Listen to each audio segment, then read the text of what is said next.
Hello. आप इस video में देखेंगे कुछ महत्वपूर्ण बातें। आज हम बताएंगे कि इलेक्ट्रॉनिक विन्यास में इलेक्ट्रॉन कैसे देखते हैं कि बाहरी कोश में कितने इलेक्ट्रॉन हैं, इनका वितरण किस प्रकार होता है। तो सबसे पहले सोडियम तत्व है। सोडियम की जो परमाणु संख्या है वो है 11, द्रव्यमान संख्या है 23।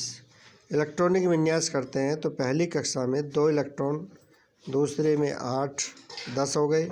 इस तरह से 1 इलेक्ट्रॉन बचा तीसरी कक्षा में। अगर हम आवर्त की बात करें तो इसमें ये तीसरे आवर्त में होगा और पहला ही तत्व होगा, वर्ग इसका 1 है। इसी तरह लिथियम में देखें 3 इलेक्ट्रॉन को बांटेंगे। इलेक्ट्रॉन में पहले कोश में 2, दूसरे में बचा 1। तो बाहरी कक्षा में केवल 1 इलेक्ट्रॉन है दोनों की, इसलिए इनके जो वर्ग है वो दोनों का 1 है।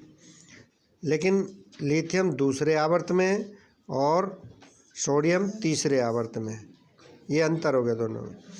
अगर हम पूछें कि भी 2, 8, 2 ये कौन सा तत्व है और कौन से आवर्त में होगा, तो इसको बताया जा सकता है।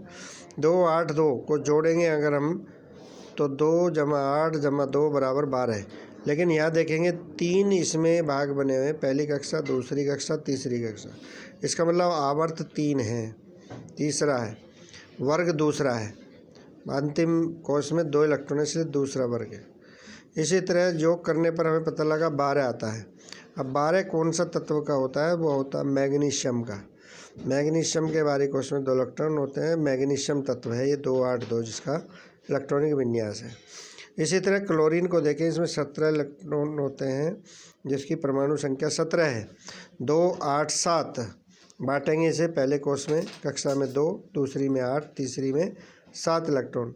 तो इस तरह से अष्टक बनाने के लिए इसको इलेक्ट्रॉन की आवश्यकता होती है। 8 - 7 = 1। अगर हम 2 तत्वों की क्रिया कैसे होती है वो देखें तो सोडियम और क्लोरीन को हम लेते हैं। सोडियम के बाहरी कक्षा में 1 इलेक्ट्रॉन है, जो हमने सबसे ऊपर देखा था। पहली सोडियम का इलेक्ट्रॉनिक विन्यास देखेंगे, पहली कक्षा में 1 अंत में, तो बाहरी कोश में 1 इलेक्ट्रॉन है, ये आ गया। क्लोरीन के बाहरी कक्ष में 7 इलेक्ट्रॉन है, लेकिन अष्टक बनाने के लिए 1 इलेक्ट्रॉन की इसको आवश्यकता है, इसलिए वो लिख देंगे। दोनों को क्रॉस मल्टीप्लाई गुना करते हैं तो हम देखेंगे क्या बन गया, NaCl। NaCl क्या होता है?